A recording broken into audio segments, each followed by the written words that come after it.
Bonjour! Alors tout d'abord je tiens à m'excuser d'avoir mis autant de temps à sortir cette vidéo, mais je suis tombée malade, fallait bien que ça m'arrive et du coup je pouvais pas faire grand chose en fait. Alors j'ai l'honneur de vous présenter mon scooter. Voilà, c'est désormais avec lui que je fais tous mes déplacements. Alors je suis moi-même étonnée de réussir à le conduire, mais je vous jure que j'y arrive. Bon, je suis déjà tombée. Je suis tombée une fois et c'était à l'arrêt, donc voilà.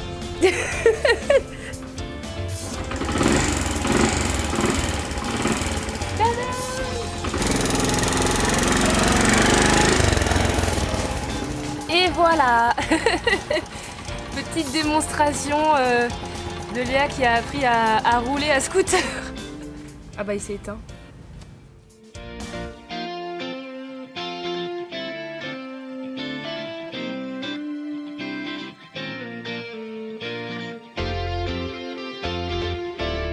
Alors là je suis dans un champ de lotus, donc comme vous pouvez le voir derrière moi, lotus qui est la fleur sacrée dans le bouddhisme. Donc je vais vous en dire quelques mots parce que ça a une grande valeur pour les pratiquants du bouddhisme. Donc ça ressemble à ça. Donc c'est une fleur, une plante aquatique qui est aussi un fruit d'ailleurs, qui pousse dans l'eau, dans la vase. Il faut savoir que là il y a grand maximum 20 à 30 cm d'eau et ça leur suffit. Il pousse dans la vase et il ressort comme ça. Donc c'est magnifique, et ça a toute une valeur dans le bouddhisme que je vais vous expliquer quand je vais vous expliquer en voix off. Donc c'est très beau, je vous montre comme ça.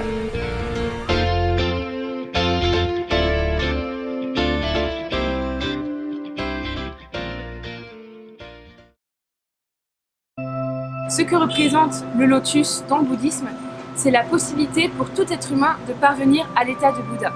Donc qu'est-ce que ça veut dire? Pour les bouddhistes, ils considèrent qu'en fait, on est dominé par nos désirs, par nos impulsions, par nos envies. Ce qui crée en soi une dépendance à ça.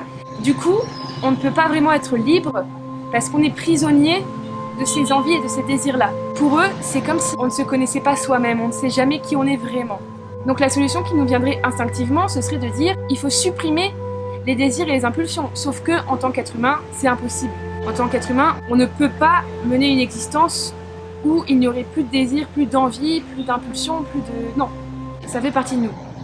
Selon les bouddhistes, on ne peut pas supprimer nos désirs et nos envies, mais on peut apprendre à les diriger pour qu'ils soient bénéfiques à notre développement personnel. Donc pour eux, ce serait que l'humain se développe et s'émancipe petit à petit de cet emprisonnement. Et donc, c'est là qu'intervient le parallèle avec la fleur de lotus. Pourquoi? Parce que la fleur de lotus, c'est une plante qui pousse dans la vase et qui émerge de l'eau en fleurs magnifiques.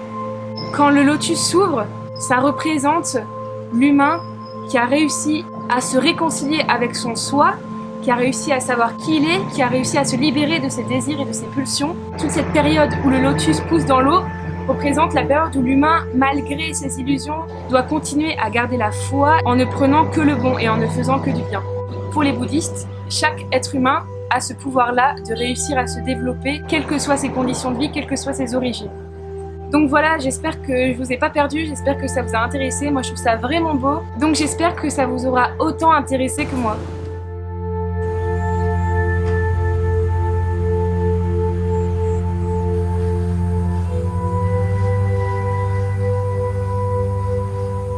J'espère que vous appréciez tout autant que moi le paysage que je vous montre.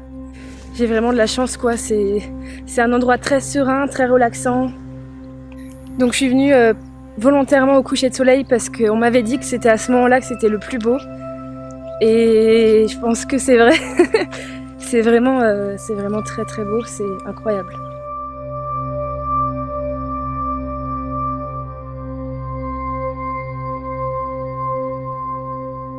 En fait, à côté des champs de lotus, il y a aussi des champs de riz.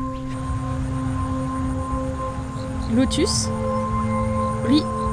Et la montagne que vous voyez là-bas, c'est le Phnom Kraung.